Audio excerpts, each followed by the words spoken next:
where your treasure is, there will your heart be also. God has hidden unlimited treasures in His Word. Every time we open it, we can discover a new treasure, or admire an old one. What will we find today? Let's dig in. Here's Carla Early with Treasure Hunt in the Word. Yesterday, we talked about how Joshua spent time in the presence of the Lord and how God used that in his life to prepare him to lead the people of Israel into the Promised Land. Today, I'd like to look at what Joshua learned by watching God's interactions with Moses and see what we can learn too. The first thing all leaders should learn pretty quickly is that people can be stubborn, opinionated, rebellious, and fickle. After the Exodus, the people would be praising God in one chapter, then complaining and wanting to go back to Egypt in the next. Of course, we've heard the saying, you can't please all the people all the time.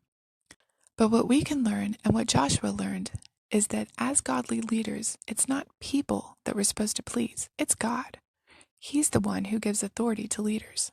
That leads to the next principle we can learn. We should follow God. If people are following us, we'd better be following God, or we'll be leading people into trouble. The easiest, most direct way to the Promised Land would have been the northern route. If you look at a map, that's just the most obvious way to go. But Moses didn't call a strategy meeting or follow a map. He was following God, a pillar of cloud by day, a pillar of fire by night.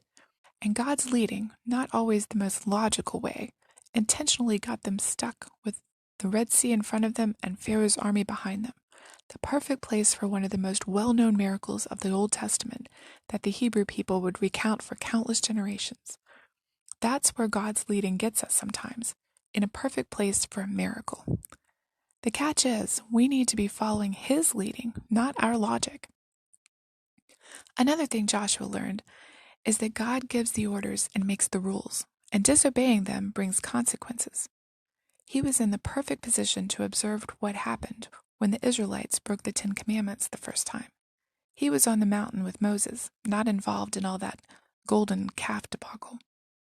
He also saw the punishment of Israel after they refused to go to the land that God had given them. Joshua and Caleb encouraged them to obey and trust God, but they let fear hold them back. So they were condemned to wandering in the wilderness for 40 years. He also saw Moses kept out of the Promised Land for not obeying the Lord exactly.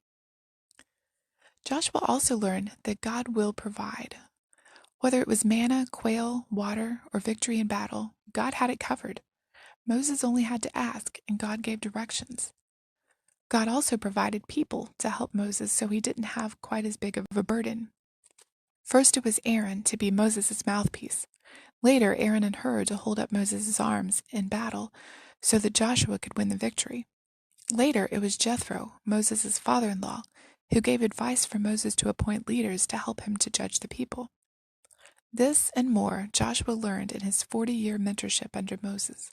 So when God put Joshua in charge and told him to do something as crazy as marching around a city and blowing horns, he was ready to obey to the letter without question.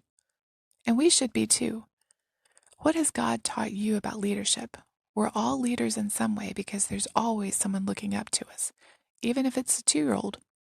And we want to be godly leaders. I'd love to hear your leadership lessons. You can contact me at treasurehuntintheword@gmail.com. I'm Carla Early. Thanks for listening.